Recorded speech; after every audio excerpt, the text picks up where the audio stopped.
Hello guys, welcome to the channel prime education videos. So बच्चों, आज से जो मैं हूँ आपको क्लास 10 के जो है यहाँ पे साइंस का सब्जेक्ट पढ़ाने वाला हूँ। सो यहाँ पे स्टार्ट करेंगे हम लोग चैप्टर नंबर 1 से।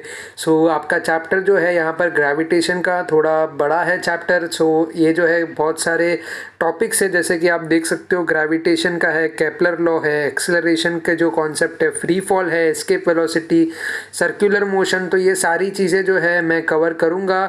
सो आपको क्या करना है, सबसे पहले चैनल को सब्सक्राइब कर देना है अगर आप नए हो तो चैनल में, और आपको वीडियो को लाइक करना है, क्योंकि मैं जो हूँ आपको इस वीडियो में पूरा जो है आपको टोटल जो भी कॉन्सेप्ट है सब कुछ पढ़ाऊँगा। तो आपको बेफिक्र होके रहना है, बस फॉलो करना है मुझे।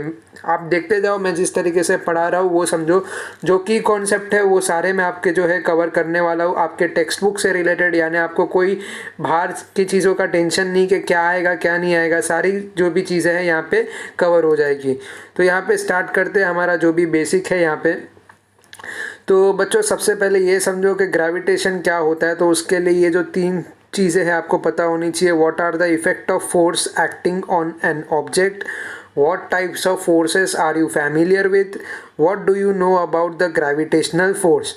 तो ये जो है, जब भी आप ग्रेविटेशन पढ़ते हो तो आपको ये जो चीज़ें हैं ये थोड़ी बहुत जो है आपको क्वेश्चन आना चाहिए माइंड में कि इफ़ेक्ट ऑफ फोर्स क्या होता है, वो ऑब्जेक्ट पर कैसे अप्लाई होता है, नेचर में जो है कितने टाइप्स ऑफ फोर्सेस होते हैं, और आप जो है क्या कितना जानते हो ग्रेविटेशनल फोर्स के बारे में। तो सब कुछ आपको बताता हूँ, आपको कोई टेंशन लेने की ज़रूरत नहीं है। तो यहाँ पे जो है पहला पार्ट आपका फ़िलहाल यहाँ पे जो है ग्रेविटेशन का हम लोग फंडा देख लेते हैं, क्या है एग्जैक्टली आपका ग्रेविटेशन।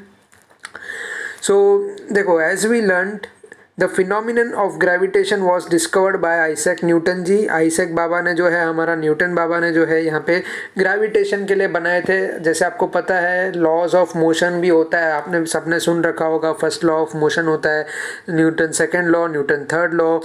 तो ये सारी चीज़ें जो है यहाँ पर डिस्कस हो जाएगी। ये चैप्टर आपका जब कवर होगा टोटली तो आपको एकदम फर्स्ट क्लास एकदम अच्छे तरीके से ये चैप्टर जो है आ जाएगा। तो कोई टेंशन लेने की ज़रूरत नहीं है। अगर आप क्लासेस वगैरह नहीं जाते हो, अगर आपके पास कोई कोचिंग नहीं है तो कोई दिक्कत नहीं, आप मेरी वीडियोस को देख सकते हो। क्योंकि मैं जो आज से जो है मतलब ये वीडियो जो पहली वीडियो है साइंस की, तो पूरा जो आपका साइंस का सिलेबस है पूरा कवर करूँगा। सो ठीक है। So the phenomenon of gravitation was discovered by Isaac बाबा ji. Okay, he discovered the force by seeing an apple. तो भाई इन्होंने क्या देखा, इन्होंने देखा कि भाई सेब गिर रहा है किसी पेड़ से, तो वो नीचे ही क्यों गिर रहा है, ऊपर क्यों नहीं जा रहा है, ऐसा इनका मानना था। यानी tree on the ground, he wondered why all apples fall vertically downward and not at the angle to the vertical। ठीक है, मतलब वो क्या सोच रहा था जब वो एक दिन जब बैठा था। ये देखो, ये आइजैक है यहाँ पे बैठा हुआ है, ठीक है। सो ये बंदा आइजैक है, इसके पेड़ पर जो जो सेब थे वो इसके सर पे गिरे आके। तो तभी इसको ख्याल आया कि भाई ये नीचे ही क्यों गिर रहा है, ये ऊपर क्यों नहीं जा रहा है। तो ऐसा इसने सोचा। सो देखो यहाँ पे, so the direction from the Apple on the tree to center of the earth is vertical direction at the position of apple, and thus the apple falls vertically downward। यानी कि सेंटर ऑफ मास के हिसाब से जो आपका centre या core of earth होता है उसके अकॉर्डिंग जो है यहाँ पे आपका फ्लो होता है गाइस। सो आपको समझ में आया, मतलब जो आपका कोई भी चीज़ ले लो, आप हवा में उछालोगे तो वो जो है वर्टिकली डाउनवर्ड आएगा। अभी एक मैं आपको यहाँ पे सिंपल सा ड्रॉ करके दिखाता हूँ। ये आपका सरफेस है, ठीक है। ये ऐसा कुछ मैंने सरफेस बना दिया। यहाँ पे मान लीजिए मैं इस तरीके से किसी को खड़ा कर देता हूँ, और ये जो चीज़ है, ये बंदा इस तरीके से बॉल उछाल रहा है हवा में, और इसको कुछ इसने मोशन दे दिया। तो यहाँ पे थोड़ा सा एडवांस बता रहा हूँ, लेकिन फिर भी आप देख लो यहाँ पे। सो इसने कुछ इस डायरेक्शन में जो है यहाँ पर फेंका, राइट। तो आप बोलोगे कि भाई ये जो फेंका है इसने, ये बॉल को जो इसने फेंका है, तो इसका मोशन इस तरीके से क्यों जा रहा है, मतलब डायरेक्शन डायरेक्ट नीचे क्यों नहीं आ रहा है। तो अभी जो हमने कैन यू रिकॉल वाले सेक्शन में क्वेश्चन पढ़े थे कि नेचर ऑफ कौन से फोर्सेस अप्लाई होते हैं, तो यहाँ पे मैं आपको बताता हूँ कि आपका जो है वेलोसिटी इस डायरेक्शन में, राइट। सो वेलोसिटी होने की वजह से वो कुछ टाइम जो है, यानी कि वो कुछ टाइम तक हवा में ज़रूर रहेगा, क्योंकि आपने कुछ वहाँ पे जो है फोर्स दिया है, फोर्स अप्लाई किया है, ताकत डाली है। और वेलोसिटी होने की वजह से वो शॉर्ट पीरियड ऑफ टाइम तक डिपेंड ऑन योर फोर्स कि उतने टाइम तक जो है वो हवा में रहेगा। लेकिन तभी भी हर एक पॉइंट पे, हर एक आर्बिट्ररी पॉइंट पे उसका जो भी, मान लीजिए कोई भी पॉइंट आप यहाँ पे कंसिडर करो, नीचे जो है उसका यहाँ पे लग रहा है ग्रेविटेशन, वर्टिकली डाउनवर्ड एकदम, उसी की वजह से ये जो बॉल है वो खींचा चला आ रहा है नीचे की तरफ। माना कि ऑन द स्पॉट नहीं आएगा, लेकिन वो डिपेंड ऑन योर वेलोसिटी। अगर आप हल्के से फेंकोगे तो कुछ इस तरीके से इसका मोशन रहेगा, ताकत से फेंकोगे तो कुछ इस तरीके से रहेगा। तो वो जो हर पॉइंट पे जो है mg यहाँ पे लग रहा है आपका, मास इनटू ग्रेविटी, राइट। सो जो उसका मास है वो उसको नीचे खींच रहा है, जो है ग्रेविटी है। ग्रेविटी का वैल्यू भी आपको बताऊंगा आगे, ठीक है। सो इतना कॉन्सेप्ट क्लियर हुआ आपका। सो यहाँ पे फिगर में क्या दिया है, on the left shows an apple tree on earth, the force on an apple on the tree is towards the centre. So ठीक है, ये टुवर्ड्स द सेंटर आ गया आपका। Perpendicular from the position of the apple, ये कैसा है, nature में परपेंडिकुलर है from the position of apple to the surface of earth. So figure also shows the gravitational force between the earth and moon. तो यहाँ पे भाई gravitational force इन्होंने बताया है किसका, मून का, और आपके अर्थ को लेकर बताया है। The distance in the figure are not according to scale, यानी एक प्रॉपर मेजरमेंट के हिसाब से इन्होंने नहीं लिया है। सो एक ये रैंडम यहाँ पे आप जो है अज्यूम कर सकते हो। So Newton thought that if the force of gravitation act on apple on the tree at different heights from the surface on the earth, it can also act on object। तो भाई बात तो बराबर है, सिर्फ एप्पल पे तो नहीं होगा, वो हर चीज़ में, हर ऑब्जेक्ट पर जो है वो अप्लाई होगा विथ रिस्पेक्ट टू आपका जो है हाइट रहेगा, right. So even greater height much farther away from the earth. तो इसका ये कहना है कि जो ज़मीन से अटैच है, क्या सिर्फ उसी पर ग्रेविटी लगेगा, तो उसका आंसर है नहीं।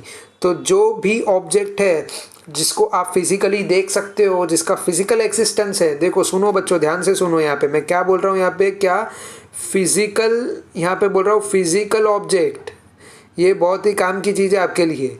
यानी कि जो अर्थ के, यानी आपके धरती के सतह से नहीं जुड़ा हुआ है, क्या उस पर भी ग्रेविटेशनल फोर्स अप्लाई होता है? तो जी इसका आंसर है यस, बिल्कुल अप्लाई होता है। सो यहाँ पे अप्लाई होता है हर एक ऑब्जेक्ट पर, यानी कि चाहे वो धरती के सतह से जुड़ा हुआ हो, सरफेस से जुड़ा हुआ हो, या तो फिर वो नहीं जुड़ा हुआ होगा, तब भी जो है आप यहाँ पर देख सकते हो कि कोई भी, जैसे यहाँ पे मून है तो यहाँ पे भी जो है ग्रेविटेशनल फोर्स जो है अप्लाई हो रहा है बच्चों, ठीक है।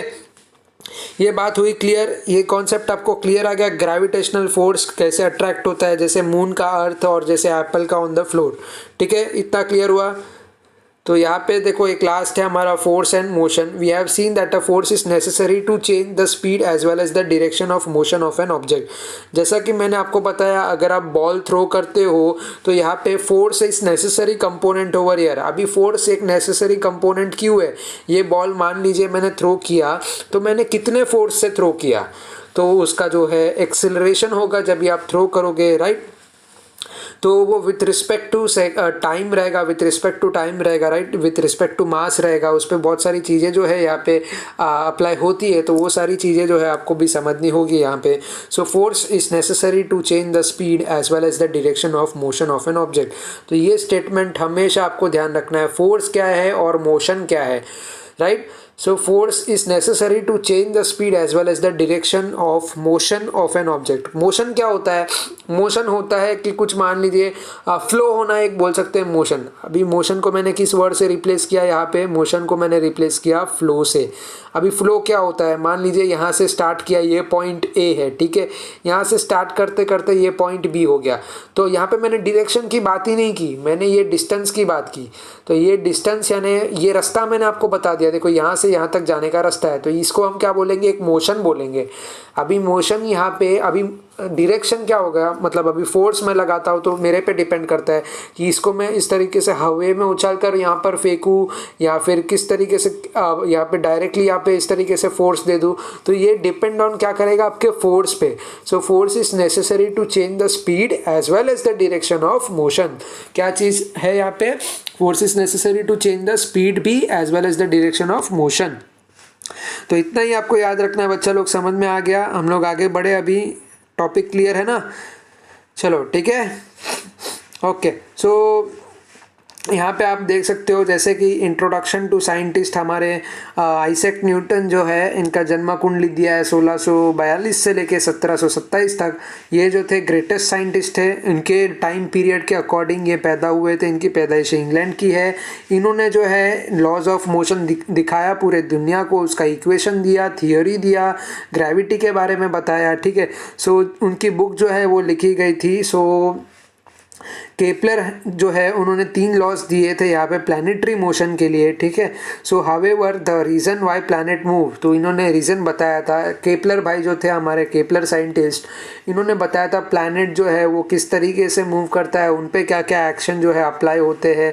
तो उन्होंने पूरा डिस्क्राइब किया था। Kepler laws was not known, तब तक जो है वो उनकी पहचान नहीं थी। लेकिन न्यूटन्स की थियोरी को, न्यूटन्स की जो थियोरी ऑफ ग्रेविटी थी, उनको मैथमेटिकली जो है डिराइव किया था किसने, केपलर्स लॉ ने।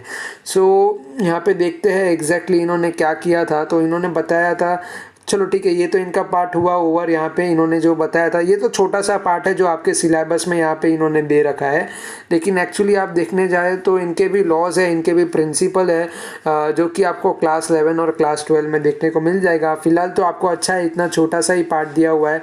तो केपलर के भी फर्स्ट लॉ थे, उनके भी प्रिंसिपल थे, तो वो सारी चीज़ें थी जहाँ पे उन्होंने बताया था कि रिलेट करके दिखाया था मास को, एक्सेलरेशन को और बहुत सारी चीज़ें को, ठीक है। सो यहाँ पे ये वो सब चीज़ छोड़ देते हैं क्योंकि आपको नहीं है वो सारी चीज़ें अभी। तो 10th में होने का फ़ायदा ये है कि आपको जो है ऊपर ही ज्ञान खाली आपको पढ़ना होता है। जब आप डिटेल में साइंस फील्ड में जाओगे तभी आपको जो है क्लास 11 12th में सारी चीज़ें मिलेगी। सो यहाँ पे जो है सर्कुलर मोशन और सेंट्रीपेटल मोशन, तो ये चीज़ को समझो। अभी मान लो ये जो बंदी खड़ी है यहाँ पे, या ये जो औरत खड़ी है, तो यहाँ पे इसने एक हाथ में रस्सी ले लिया और उसको जो है गोल गोल घुमाने लगी। सो गोल गोल घुमाएगी, तो जब भी वो हवा में गोल गोल घुमाएगी तो क्या उसका इस तरीके से रस्सी रहेगा, वो उसका शेप कुछ इस तरीके से रहेगा या स्ट्रेट हो जाएगा? क्यों स्ट्रेट हो जाएगा? अब ये बात को समझो। यहाँ पे मान लो उसने गोल गोल कुछ घुमाया, देखो ध्यान से सुनो, मैं एकदम आपको लेमन लैंग्वेज में बता रहा हूँ ताकि आप चीज़ों को समझ सको। तो देखो अभी इसने घुमाया तो रस्सी का डायरेक्शन ऑटोमेटिकली स्ट्रेट हो जाता है ना? सोचने वाली बात है कि नहीं? तो अभी आप ये सोचो कि ये होता कैसे। तो ये होता है due to motion, due to circular motion. अभी इसमें आप क्या कर रहे हो, फर्स्ट ऑफ ऑल तो आप जो है इसमें एक इनिशियल वेलोसिटी दे रहे हो। अभी ज़्यादा हार्ड टर्म में मैं नहीं जाता हूँ, आपको सिंपली बताता हूँ। मतलब इसमें एक फोर्स जो है, फोर्स एक्ट हो रहा है, राइट। उसका डायरेक्शन कैसा है, उसका सर्कुलर मोशन है, मोशन उसका कैसा है, सर्कुलर है, राइट। सो हर पॉइंट पे जो है ना इसका mg किस तरीके के मतलब कौन सी डायरेक्शन में लगेगा, तो उसका डायरेक्शन हर पॉइंट पे जो है टेंजेंशियल होगा उसके सरकमफ्रेंस के अकॉर्डिंग, ठीक है। तो इतना आपको समझ में आया। तो यहाँ पे जो सर्कुलर मोशन होता है वो तो बेसिकली जो है फर्स्ट डायग्राम में आप देख सकते हो, यहाँ पे फोर्स एक्ट होने की वजह से ये जो है आपका सर्कुलर मोशन में होता है। सेंट्रीपिटल फोर्स क्या होता है? सेंट्रीपिटल फोर्स ये होता है कि जब भी आप किसी चीज़ को घुमाते हो तो उसका जो एक स्पेसिफिक रेडियस होगा वो जो है डिपेंड करेगा आपके ऑब्जेक्ट पे, लेंथ पे। अभी मैं आपको इसको ये बेसिकली समझाता हूँ। मान लो ये रस्सी का जो है लेंथ L है, ठीक है। अभी आप इसको गोल गोल घुमाओगे तो सर्कुलर मोशन में इसका जो है 2L हो जाएगा। टोटल डायमीटर हमको निकालना है, तो ध्यान से समझो मैं क्या बोल रहा हूँ। ये L उसका रेडियस हो गया, L is equals to R बोल सकते हैं हम लोग। तो टोटल सर्कमफरेंस कैसा हो जाएगा, उसका 2L हो जाएगा। 2L उसका क्या हो गया, डायमीटर D हो गया। इधर तक बात आपको समझ में आई। लेकिन जैसा आप इस डायग्राम में देख रहे हो, जैसा कि मैंने आपको बताया था, यहाँ पे जो R है ये R की तरह हर पॉइंट में जो है R से जुड़ा हुआ है। चाहे उसका डायरेक्शन इधर होगा तभी भी R से जुड़ा है, इधर होगा तभी भी R से जुड़ा है। हर पॉइंट पे infinite n number of point पे आप चेक कर सकते हो। खाली उसमें फ़र्क कितना है कि हर पॉइंट पे जो है उसका फोर्स जो है यहाँ पे वो चेंज होता जा रहा है, मतलब डायरेक्शन चेंज होता जा रहा है। हर पॉइंट पे डायरेक्शन उसका अलग है, ठीक है। और मोशन उसका कैसा है, सर्कुलर है। तो उसी को हम लोग क्या बोलेंगे यहाँ पे, सेंट्रीपेटल फोर्स बोलेंगे। तो वही सारी चीज़ें जो है यहाँ पे लिखी हुई है, मैंने आपको इजी से इजी लैंग्वेज में यहाँ पे बता दिया दोनों टर्म। तो एक बार रीड कर लेते हैं यहाँ पे जो छोटा सा है यहाँ पे, ओके। सो क्या लिखा है यहाँ पे देखते हैं हम लोग। सो इन्होंने बताया है बेसिकली आपका You may recall that we have performed a similar activity in previously with a 5 rupees coin capped on a rotating circular disc flies off the disc along the tangent to the disc. आप इस example को भी इसको इसके through समझ सकते हो. सो यहाँ पे देखो, a force act on any object moving along a circle and is directed towards the center of the circle. Centre तो ये रहा ना, मैंने आपको क्या बोला, हर एक पॉइंट रेडियस का जो है एक पॉइंट से जुड़ा हुआ है, एक सेंटर से जुड़ा हुआ है. तो a force act on any object moving along a circle and it is directed towards the center of the circle. This is called the centripetal force. उसको हम लोग क्या बोलेंगे, सेंट्रीपेटल फोर्स. सेंट्रीपेटल का क्या मतलब होता है, सेंटर सीकिंग होता है, मतलब हर एक आर्बिट्ररी पॉइंट पर जो है वो सेंटर से जो है जुड़ा हुआ है, अट्रैक्टेड है. The object tries to go towards the centre of the circle because of this force. यानी जो ऑब्जेक्ट है वो टूवर्ड्स सेंटर की तरफ आने की कोशिश करता है, बट क्योंकि आप जो है एक फोर्स देते हो, एक जो है यहाँ पे कंटिन्यूस फोर्स का जो है अप्लाई होता है, तो उसकी वजह से उसको जो है सर्कुलर मोशन मिलता है. ठीक है, और डायरेक्शन जो है उसका हर पॉइंट पे इस तरीके से चेंज होता रहता है. इतना समझ में आया, इतना टॉपिक क्लियर है, बस इतना ही है यहाँ तक जो टॉपिक है आपका. ठीक है, सो यहाँ पे हम लोग देखेंगे क्या है एग्जैक्टली. सो जो आपका अभी आता है केपलर्स लॉ में, planetary motion had been observed by astronomers in ancient times. ठीक है, so by 16th century a lot of data were available. यानी 16th century की बात कर रहे हैं, तभी तक डेटा अवेलेबल हो चुका था. तो जोहानस जो केपलर थे, इन्होंने बताया, स्टडी किया, इन्होंने क्या नोट किया कि the motion of planet follows the certain law. यानी कि जो मोशन ऑफ प्लैनेट है वो कुछ सर्टन लॉज को जो है यहाँ पे फॉलो करते हैं. He stated 3 laws describing planetary motion. So इन्होंने क्या किया, 3 लॉ बनाया, जैसे कि मैंने आपको पहले ही बता दिया था स्टार्टिंग में कि इनके भी जो है लॉज है. सो 3 लॉ बनाए इन्होंने, डिस्क्राइब किया प्लैनेटरी मोशन को. ठीक है, सो क्या क्या थे वो हम लोग देखते हैं यहाँ पे. सो फर्स्ट ऑफ ऑल आपको यहाँ पे एक छोटा सा इन्होंने एनालिसिस दिया है करने के लिए. सो क्या आपको पता है, an ellipse is the curve obtain when a cone is cut by inclined pin. So ellipse क्या होता है, जो आपका हम जिसको एलिप्स बोलते हैं, ये मैथ्स में भी आपको आने वाला है, तो अभी भी समझ सकते हो आप इसको. ये कोन ले लो, मान लो ये कोन हो गया, आप इसको अगर बीच में से काट देते हो तो इसका जो अपर पार्ट है, मिडल पार्ट है, या कोई भी पार्ट है, उसको हम लोग क्या बोलेंगे, एलिप्स बोलेंगे. तो यहाँ पे जो है इन्होंने क्या दिया है, पॉइंट दे रखा है इन्होंने. तो इन्होंने देखो किस तरीके से पॉइंट दिया है, पॉइंट ए बताया है, पॉइंट बी है, पॉइंट सी है, और यहाँ पे जो है F1 और F2 पॉइंट है.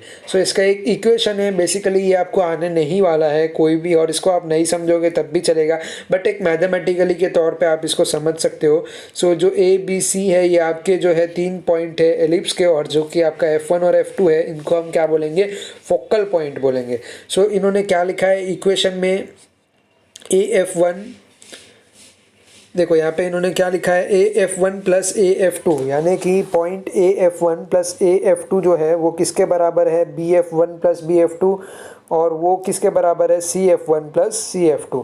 इसका क्या मतलब निकल के आता है, A with respect to focus point F1 and F2 is equal to with respect to focal point B F1 F2, and the third is your C, that is with respect to F1 and F2 is equal to A, B and C. यानी तीनों आपस में ये equal है. ठीक है, सो अभी Kepler first law क्या है यहाँ पे वो देखते हैं. चलो, सो यहाँ पे भी मान लो ये आपका हो गया ऑर्बिटल हो गया. ठीक है, इस तरीके का कुछ आपका ऑर्बिट हो गया, यहाँ पे बीच में सन है कुछ इस तरीके से, यहाँ पे जो है प्लैनेट्स का ABCD अलग अलग इन्होंने बताया. तो फर्स्ट लॉ क्या बोलता है, the orbit of the planet is an ellipse with the sun at one of the foci. So orbit of the planet क्या है, is an ellipse with sun at one of the foci. Second law क्या बोलता है, the line joining the planet and the sun sweeps equal area in equal interval of time. Line joining the planet, यहाँ पे जो line join कर रहे हैं अलग अलग प्लैनेट को, आप देख सकते हो C को D से, B को C से, और A को B से. ठीक है, so and the sun sweeps equal area. So ये जो देख रहे हो, ये सब ब्लू शेडेड जो पार्ट है ना, ये वाला, बिल्कुल बिल्कुल हाँ यही वाला पार्ट, जो ब्लू शेडेड पार्ट है, जो 1 2 3 नंबरिंग किया गया है, तो इसी की बात चल रही है. The planet and the sun sweep equal areas in equal interval of time. So बाकी का जो है थियोरेटिकल है, आपके टेक्स्ट बुक में सब अवेलेबल है. आपको खाली की कॉन्सेप्ट जो है मैं यहाँ पे बता रहा हूँ, जो कि आपको समझना जरूरी है. थर्ड लॉ यहाँ पे क्या कहता है, the square of its period, देखो ये रहा ये फॉर्मूला, ये बहुत ही प्रसिद्ध फार्मूला है। आप कोई भी क्लास जाओ, कोई भी ग्रेड में जाओ, आप 11 जाओ, 12th में जाओ, आपको इसका क्या है, न्यूमेरिकल्स आने ही वाला है। तो ऐसा नहीं है कि अगर आप क्लास 10 में हो तो आपको भूल जाना है, आप एक बार स्कोर कर देंगे तो 11 12th में ऐसा नहीं आएगा। अगर आप साइंस स्ट्रीम में जाओगे तो बिल्कुल ये सब चीज़ जो है आपको सालों साल रहेगी। ये डिपेंड करेगा अप टू आपके 12th तक, उसके बाद आप क्या करियर चूज़ करते हो आप पर डिपेंड करता है। सो ये जो है हमारा क्या है यहाँ पे t² इज इक्वल्स टू, और बोल सकते हैं हम लोग कांस्टेंट r³ तो t² जो है आपका डायरेक्टली प्रोपोर्शनल है किससे, आपके r³ से। अगर आप प्रोपोर्शनल का साइन हटा देते हो तो आपको एक कांस्टेंट से मल्टीप्लाई करना पड़ेगा। कांस्टेंट जो है हमेशा अलग अलग केस में अलग अलग रहता है। सो एवरेजली जो है इसका वैल्यू जो है आपको सब जगह पे डिफाइन किया गया रहेगा, जो भी आपका k का वैल्यू है। सो ठीक है, the square of its period of revolution around the sun it's directly proportional to the cube of mean distance of planet from the sun. So जब भी आप थर्ड लॉ लिखो तो ये फार्मूला लिखना मत भूलना। ये फार्मूला का आपको अलग से वेटेज मिलेगा आंसर में। सो ये अगर आप फार्मूला याद रखते हो तो ऑटोमेटिकली आप डेफिनेशन को भी फ्रेम कर सकते हो। जैसे कि the square of its period, जो ये स्क्वायर है, ऑफ रिवॉल्यूशन अराउंड द सन, हम किसके बारे में पढ़ रहे हैं यहाँ पे, ऑर्बिट के बारे में पढ़ रहे हैं, तो रिवॉल्यूशन अराउंड द सन के बारे में ही होगा ना। Is directly proportional to the cube of its mean distance of planet from the sun. Okay.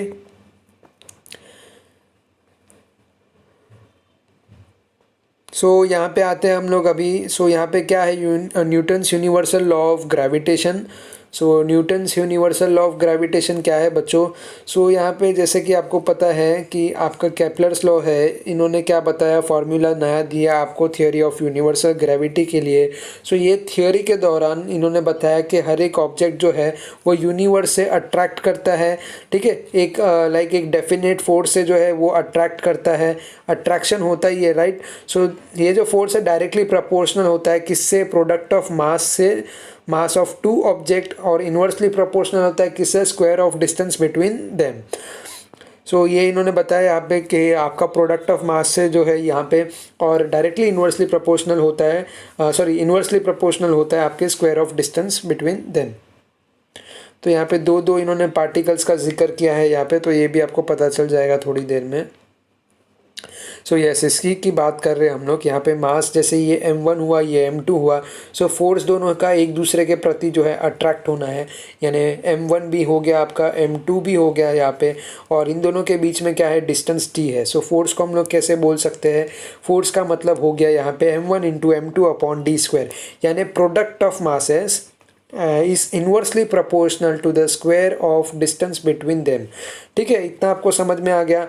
अभी यहाँ पे जो है ग्रेविटेशन का एक टर्म अट्रैक्ट होता है यहाँ पे, क्योंकि भाई दो मास है, जो मास के बीच में फोर्स है, चलो मान लिया फोर्स है, डिस्टेंस है, चलो वो भी मान लिया, इनके बीच में जो है इनका खुद का मास है वो भी मान लिया, तो भाई ग्रेविटेशनल फोर्स भी तो है ना, तो वो कौन देखेगा। सो F इज इक्वल्स टू, यहाँ पे ग्रेविटेशनल कांस्टेंट G आ जाएगा। हमने डायरेक्टली प्रोपोर्शनल का बात किया, तो आप जब भी डायरेक्टली प्रोपोर्शनल का साइन हटा दोगे तो यहाँ पे आएगा ग्रेविटेशनल कांस्टेंट। तो हम लोग इस बात को समझो अभी कि ग्रेविटेशनल कांस्टेंट क्यों बोलते हैं हम लोग। ठीक है, ऐसा क्यों होता है कि जब हम जो है प्रोपोर्शनल का साइन लगाते हैं तो उसमें कांस्टेंट लगता है। कांस्टेंट का कोई एक स्पेसिफिक यहाँ पे यूनिट नहीं है, या फिर स्पेसिफिक यहाँ पे जो है कुछ मतलब नहीं है, लेकिन कांस्टेंट का एक वैल्यू है, न्यूमेरिकल वैल्यू है। जैसे के हम लोग डिनोट कर सकते हैं, जी डिनोट कर सकते हैं, इनका फिक्स कोई वेरिएबल नहीं होता। लेकिन यह होता क्यों है, तो ये होता है एक स्पेसिफिक केस में। जैसे कि मैं आपको कहता हूँ कि आपका एफ जो है डायरेक्टली प्रोपोर्शनल है to m1 m2 upon d² से। जब आप उसको इक्वेट करते हो, यानी उसके बराबर करते हो, प्रोपोर्शनल मतलब बिल्कुल यही टर्म है लेकिन एग्जैक्टली ये नहीं है। प्रोपोर्शनल का क्या मतलब होता है, आपका टर्म जो है यही है मगर एग्जैक्टली नहीं है।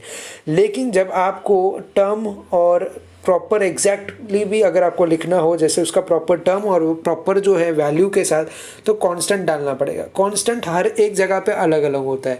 जैसे अर्थ में ग्रेविटेशनल कांस्टेंट होता है 9.8 के बराबर, वैसे ही मार्स में कुछ और होता होगा, जुपिटर में कुछ और होता होगा। इसलिए जो आपका कांस्टेंट वेरी करता है हर एक अलग अलग केस में।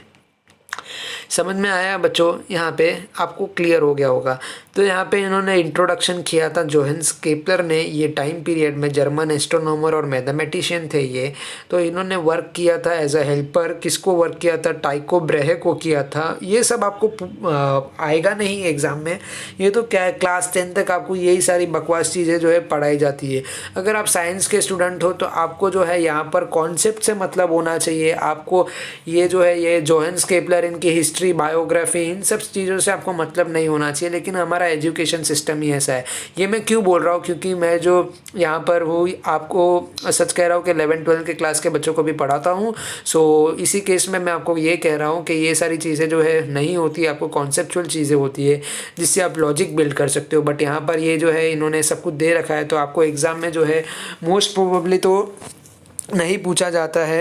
एमसीक्यू के तौर पे मे भी आ सकता है, साइंटिस्ट के नेम वगैरह, तो वो सब याद करने होते हैं। सो इस चीज़ को ज़्यादा आप जो है लाइक चाप मत लीजिए। इस चीज़ का जो चाप, मेरा कहने का मतलब है ज़्यादा टेंशन मत लीजिए, ज़्यादा जोर मत डालिए। आप कॉन्सेप्ट को सीखो, क्योंकि कॉन्सेप्ट जो है आपको सब जगह पे यूज़ होंगे, ठीक है। तो इतना समझ में आ गया आपको। तो यहाँ पे जो है ये आप बेसिकली रीड कर सकते हो, क्योंकि ये सारी चीज़ें जो है आपका टाइम कंज्यूमिंग हो जाता है। ये सब देखो, ये सब क्या बताने की ज़रूरत है? He wrote several books. तो भाई ये तो कॉमन सी बात है। कोई भी साइंटिस्ट होगा, कोई भी रिसर्चर होगा, कोई भी डेवलपर होगा, वो कुछ ना कुछ तो उसने लाइफ में किया रहेगा। तो ये सारे ब्लफ स्टेटमेंट देके क्या मतलब है? His work was later used by Newton पोस्टुलेटिंग।